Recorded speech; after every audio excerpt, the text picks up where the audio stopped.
हम औरतें तो जिंदगी भर धोखा खाती हैं। आंखों में आंसू लिए अपनी डायरी लेकर मैं हिसाब किताब करने बैठ तो गई, पर मन नहीं लग रहा था मेरा आज। जब दिल शांत ना हो तो सचमुच किसी भी चीज़ में मन नहीं लगता। थक हार कर कमरे के बाहर बरामदे में रखी कुर्सी पर आकर बैठ गई। आज पवन मेरे पति की बात सुनकर अंदर कुछ दरक सा गया। सासू माँ कहती थी तो फिर भी समझ में आता था, आखिर वो सास हैं और हर भारतीय सास थोड़ा सासपना तो दिखा ही देती है, और अगर नहीं दिखाती तो दुनिया वाले बोल बोल कर उसे सास बना ही देते हैं। पर मेरा पति, वो ऐसा बोलेगा इसकी मुझे उम्मीद तक नहीं थी। कहाँ कमी रह गई थी आखिर। मैंने तो हर कदम पर उनका साथ ही दिया था। उनके सुख दुख में उनके साथ बराबर खड़ी रही। जितना मैं कर सकती थी उतना मैंने किया, और आज एक ही झटके में मेरा नाम तनु है। मैं इस मध्यम वर्गीय परिवार की बड़ी बहू हूँ। मेरी शादी को लगभग 1.5 साल ही हुआ है। मेरे परिवार है, मेरी सास श्यामली जी, मेरे पति पवन, एक देवर समीर है जो अपने कॉलेज की पढ़ाई पूरी कर रहा है, और एक ननद भी है जिसकी शादी 1 साल पहले ही की थी। मैं एक स्कूल में टीचर हूँ। हाँ, मेरी सैलरी इतनी ज़्यादा नहीं है, पर इतनी तो है कि मैं संतुष्ट हूँ और अपने पति के साथ कंधे से कंधा मिलाकर चल सकती हूँ। मुझे अपनी छोटी मोटी ज़रूरतों के लिए मेरे पति पर निर्भर नहीं होना पड़ता। मुद्दा कुछ भी नहीं था, पर उसे बड़ा बना दिया गया। मैं कल ही अपनी छोटी बहन की शादी से लौटी हूँ। मेरी छोटी बहन की शादी चटमंगनी पट ब्याह वाली शादी थी। सगाई और शादी में महज 10 दिन का ही फासला था। सब कुछ इतना जल्दी हुआ कि कुछ भी अरेंज करने का मौका ही नहीं मिला। सगाई के बाद से ही मैं अपने मायके में थी। मेरी बड़ी तमन्ना थी कि मैं अपनी छोटी बहन की शादी में उसे सोने की अंगूठी दूं, पर हम मध्यम वर्गीय परिवार के लोगों को कहीं भी कुछ खर्चा करने से पहले 10 बार सोचना पड़ता है। ऊपर से सोने का भाव आसमान छू रहा है। ननद की शादी भी 1 साल पहले ही की है, अभी तो उसका भी कर्जा चुका नहीं है। फिर आए दिन आने वाले ये तीज त्योहार कमर तोड़ कर रख देते हैं। जब यह बात मैंने घर पर फ़ोन करके सासू माँ और पवन को बताई तो उन्होंने मुझे साफ मना कर दिया। सासू माँ ने तो यहाँ तक कह दिया, ज़्यादा सिर उठाने की ज़रूरत नहीं है, जितनी अपनी हैसियत है उतना ही दो, कोई पैसे पेड़ पर नहीं उग रहे हैं, और वैसे भी मायके वालों को कौन इतना देता है। माँ जैसा कह रही है वैसा ही करो, क्योंकि फालतू बेवजह सिर पर बोझ ले रही हो तुम। सगुन में कपड़े और 1100 रुपये रख देना। पर फिर भी मुझे यह बात सही नहीं लगी। हमेशा ही तो मायके वालों से लेती ही हूँ, देने का मौका तो पहली बार पड़ा है, उसमें भी मेरा मन ही नहीं किया मानने का। ये इससे ज़्यादा तो मैं अपनी ननद की शादी में दे चुकी थी, तो अपनी छोटी बहन को क्या इतना सा भी नहीं दे सकती थी।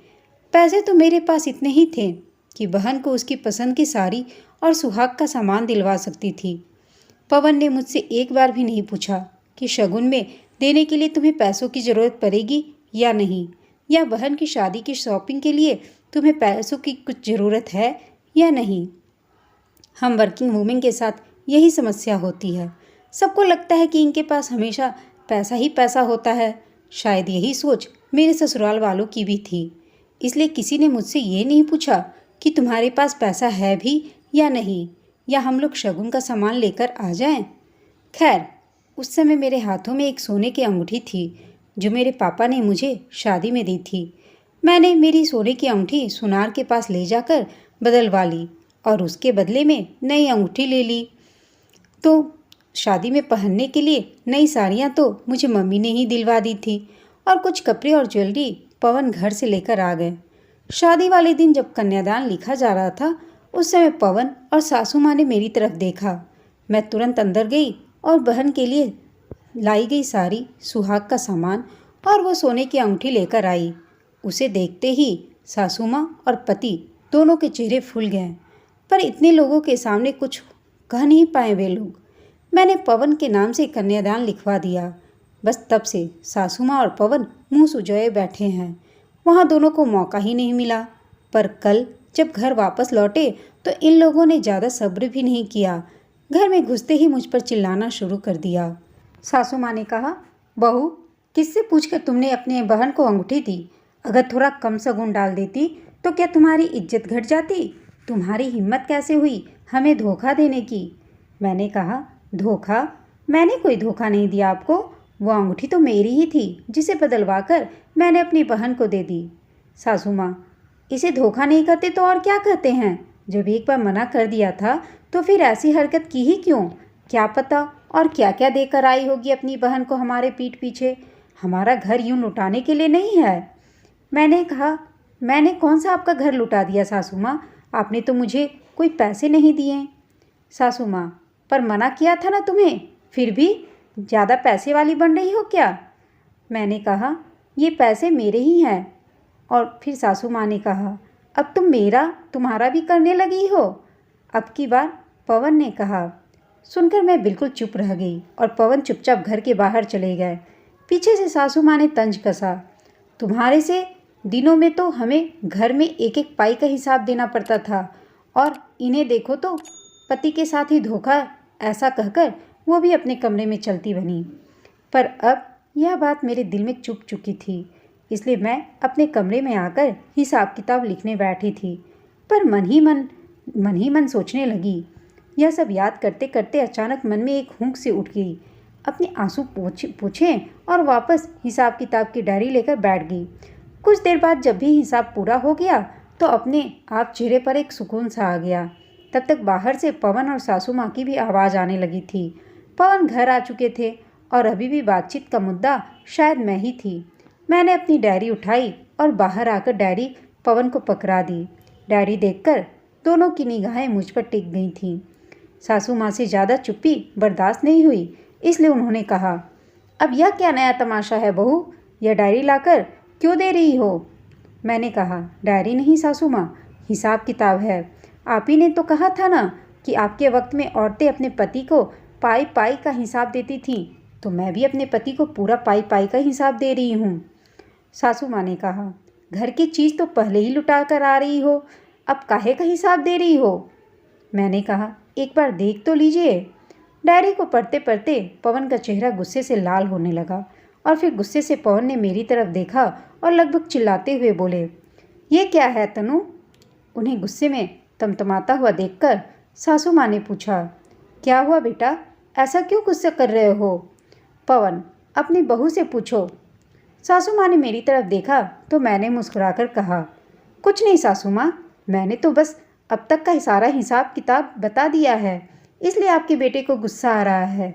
मैंने मेरी बहन की शादी में एक सोने की अंगूठी क्या दे दी, आप लोगों ने तो मुझे धोखेबाज की उपाधि ही दे दी, जबकि वह अंगूठी भी मेरे पापा ने मुझे मेरी शादी में दी थी। इसलिए आपको हिसाब देना बहुत ज़रूरी हो गया है। अब आप बताइएगा कि असल धोखेबाज कौन है? जब मैं शादी होकर आई थी तब मेरे दहेज का सारा सामान और कुछ गहने मेरी ननद को दे दिए गए थे। तब मैंने तो कुछ नहीं कहा, क्योंकि आपके अनुसार वो तो मेरा फ़र्ज़ था। पर आज मेरा अंगूठी देना आपको धोखा लग रहा है। हर तीज त्योहार पर आपकी बहन के लिए मैं शगुन खरीद कर लाती हूँ, तो वो भी अपनी सैलरी से, पर वो तो मेरा फ़र्ज है। तब तो मैं आपको धोखेबाज नहीं लगती हूँ, फिर आज क्यों? और क्या कह रहे थे आप पवन? क्या तेरा मेरा लगा कर रखा है? आपकी बहन को मैं अपना मानती हूँ और मेरी बहन आपकी कुछ नहीं है। अगर मैंने अंगूठी दी तो वहाँ पर भी कन्यादान में मेरा नाम नहीं बल्कि आपका नाम लिखवाया था। मान सम्मान आपका और आपके परिवार का बढ़ा, फिर भी मुझे धोखेबाज करार दे दिया। अगर मेरी बहन को अंगूठी देना धोखा है, अपने ससुराल के मान सम्मान के बारे में सोचना धोखा है, तो माफ़ कीजिएगा पवन जी, हम औरतें तो पूरी ज़िंदगी भर धोखा खाती हैं, और वो भी खुशी खुशी, क्योंकि हम अपने हिस्से की कई चीज़ें तो खुशी खुशी अपने ससुराल वालों पर न्यौछावर कर देते हैं। हमें लगता है कि हमारा घर है, पर हमें क्या पता था कि हमें तो खुशी खुशी धोखा दिया जा रहा है और हम खुशी खुशी धोखा खा रहे हैं। कहते कहते मेरी सांस फूलने लगी थी, आंखों में आंसू गिरने लगे थे। पति अपनी गर्दन झुकाए खड़े थे और सासू माँ ने भी कुछ नहीं कहा, पर इतना मुझे अच्छे से पता था कि आज के बाद मुझे धोखेबाज बोलने से पहले ये लोग 10 बार ज़रूर सोचेंगे। दोस्तों, आपको यह कहानी कैसी लगी हमें कमेंट करके बताइएगा। साथ ही कहानी अच्छी लगी हो तो इसे लाइक, शेयर और चैनल को सब्सक्राइब करना ना भूलें। कहानी सुनने के लिए आप सबका धन्यवाद।